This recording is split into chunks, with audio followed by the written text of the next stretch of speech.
জনাব কুদ্দুস ভাইয়ের কাছ থেকে আমরা কিছু দিক নির্দেশনা শুনতে চাই। তিনি আমাদের এই ব্যাপারে কিছু কথা বলবেন।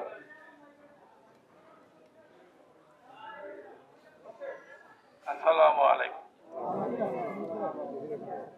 আপনারা জানেন আমরা অনেকদিন যাবৎ এই মাদক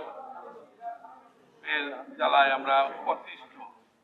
অনেকদিন আমরা ৩-৪ সপ্তাহ ধরে আমাদের এলাকার মুরব্বীদের ভাই বেরাদের সবাইরে বলছি যে মাদক বিরোধী একটা উদ্যোগ নিতে হবে। আমাদের দেশের ভালো কাজের কোনো দাম নাই, কারণ ভালো কাজ করতে গেলে এদেশে বাধা আসে। দেখুন একজনও নাই, সভাপতি নাই, মসজিদের আরো অনেক কেউ নাই। অনেক মানুষ আছে, ২,৫০০-১,০০০ মানুষ আমার মসজিদে নামাজ পড়ে ৩ তলা পর্যন্ত। এখন ভালো কাজে আমাদের মানুষ পাওয়া যায় না।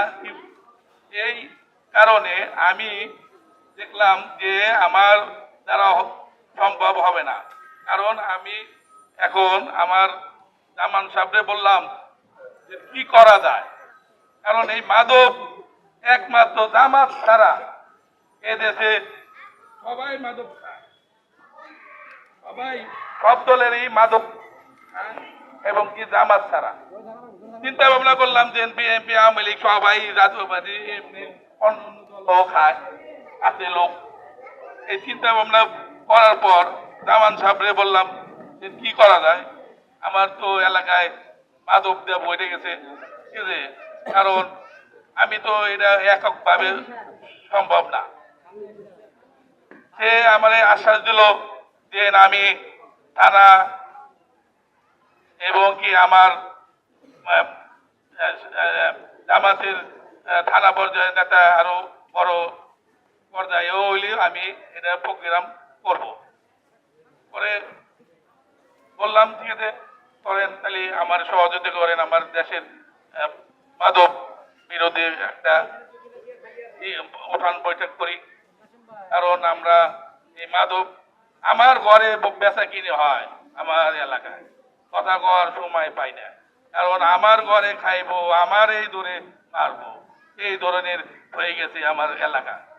কারণ এই এলাকায় আমার দেশে দেখেন কয়জন মানুষ আছে, আমার গোষ্ঠীতে ৩-৪০০ ভোট আছে, দেখুন এই কয়জন মানুষ আছে, নাই। কারণ হইতে ভালো কাজে নাই, কারণ আমরাই খাই, আমরাই তৈরি করি এই ব্যবসা। কারণ এর লিগে এরা থাকবো না, কারণ ভালো কাজের জন্য আপনার এই কাজের মানুষ পাওয়া যায় না, কারণ হইতে আমরাই এগিন বেশি, আমরাই খাই, এর লিগে আমাদের মানুষ নাই।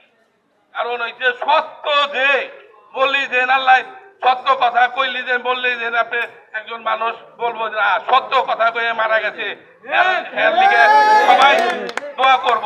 আর আমার কাছে কইবেন এক কথা, আরেকজনের কইবেন আর এক কথা, ঠিক আছে? এই ধরনের মানুষ আমাদের এলাকায় অনেক, কারণ হ্যাঁ সামনে কথা কইবে না। আমি একজন সামনে কথা কওয়ার লোক, আমার জীবন যাইবো, আমি এই যুদ্ধ করে দেব। আপনারা দোয়া করবেন। আসসালামু আলাইকুম।